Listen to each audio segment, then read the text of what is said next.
حضرت دانیال علیہ السلام اور شیروں کا مکمل واقعہ۔ حضرت دانیال علیہ السلام بنی اسرائیل کے ایک عظیم نبی گزرے ہیں۔ عہد عتیق اور اسلامی تاریخ میں ان کا تفصیلی ذکر ہے۔ ان کا قصہ شروع سے آخر تک یوں ہے۔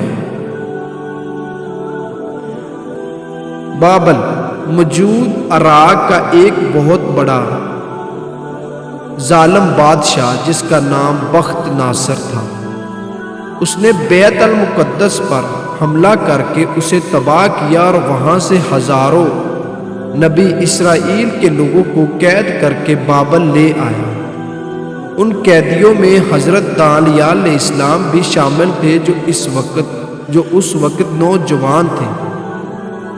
حضرت دانیال علیہ السلام اللہ کے دانائی علم اور خوابوں کی تعبیر کا معجزہ دیا تھا۔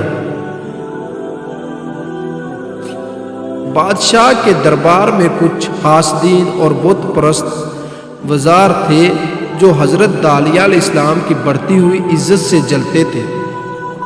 انہوں نے بادشاہ کے کان بھرے کہ دانیال تمہارے بتوں کی پوجا نہیں کرتا بلکہ ایک غیب رب کی عبادت کرتا ہے۔ بادشاہ نے غصے میں آ کر حضرت دانیال کو گرفتار کروا دیا۔ جو بادشاہ تھا وہ حضرت دانیال کو جب قید کر کے لے کے آیا تھا تو اس کے جو جتنے بھی لوگ تھے وہ خود بھی جو تھا وہ بتوں کی پوجا کرتا تھا۔ تو حضرت دانیال علیہ السلام جو تھے وہ بتوں کی پوجا نہیں کرتے تھے۔ وہ کسی نے وہاں سے بتایا کہ حضرت دانیال علیہ السلام جو ہے وہ بتوں کی پوجا نہیں کرتے۔ تو جو بادشاہ تھا اس نے اس کو گرفتار کروا لیا۔ اس دور میں بابل کے بادشاہوں کی ایک سزا بہت مشہور تھی۔ انہوں نے ایک بہت بڑا اور گہرا کنواں یا غار بنایا ہوا تھا جس میں خونخوار شیر رکھے جاتے تھے۔ مجرموں کو زندہ تڑپا کر مارنے کے لیے اس کنویں میں پھینک دیا جاتا تھا۔ بادشاہ کے حکم پر دو بہت بڑے شیروں کی کئی دنوں تک بھوکا رکھا گیا تھا تاکہ وہ انتہائی وحشی ہو جائے۔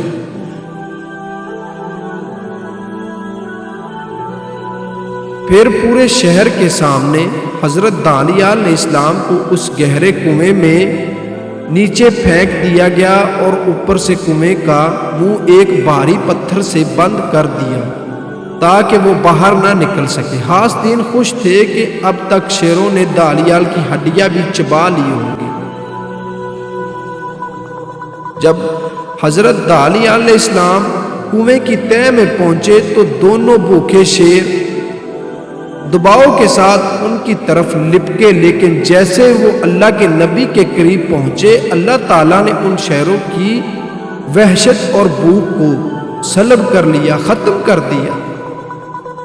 جیسے ہی وہ شیر حضرت دانیال کی طرف بھاگے تو اللہ پاک نے ان کی جو بھوک تھی، جو وحشت تھی ان کے اندر، وہ ختم کر دی۔ شیروں کے دلوں میں اللہ نے نبی کی ہیبت اور محبت پیدا ہو گئی۔ وہ شیر جو انسان کا گوشت کھانے کے عادی تھے وہ حضرت دانیال علیہ السلام کے قدموں میں بیٹھ گئے اور عاجزی سے ان کے پاؤں چاٹنے لگے۔ حضرت دانیال نے کئی دنوں تک اس کنویں میں گزارے اور وہ شیر رات کو ان کے گرد گھیرا بنا کر بیٹھ جاتے تاکہ انہیں سردی یا کسی اور چیز کی تکلیف نہ ہو۔ غیب سے کھانے کا انتظام۔ اب مسئلہ یہ تھا کہ حضرت دانیال علیہ السلام کو بھوک لگی تھی۔ اللہ تعالیٰ نے اسی دور کے ایک دوسرے نبی حضرت ارمیہ علیہ السلام کو، جو کہ شام کے علاقے میں تھے، وحی فرمائی کہ تم کھانا اور پانی تیار کرے، اسے بابل میں کنویں کے پاس دانیال تک پہنچاؤ۔ حضرت ارمیہ رضی اللہ تعالی عنہ نے عرض کیا کہ اے باری تعالیٰ، میں شام میں ہوں اور بابل وہاں سے بہت دور ہے، میں وہاں کیسے پہنچوں گا؟ اللہ تعالیٰ نے فرمایا تم کھانا تیار کرو، تمہیں وہاں تک پہنچانا ہمارا کام ہے۔ بے شک اللہ کے حکم سے ایک فرشتے نے حضرت ارمیہ علیہ السلام کو کھانے سمیت اٹھایا اور بابل کے اس کنویں کے اوپر لا کر کھڑا کیا۔ حضرت ارمیہ علیہ السلام نے کنویں کے سوراخ سے آواز دی، اے دانیال داخل سے۔ حضرت دانیال نے جواب دیا، میں حاضر ہوں، آپ کون ہیں؟ انہوں نے کہا، میں ارمیہ ہوں، آپ کے رب نے آپ کے لیے کھانا بھیجا ہے۔ حضرت دانیال نے کھانا لیا اور اللہ کا شکر ادا کرتے ہوئے فرمایا، تمام تعریفیں اس اللہ کے لیے ہے جو اسے یاد رکھنے والے کو کبھی نہیں بھولتا۔ قید سے رہائی۔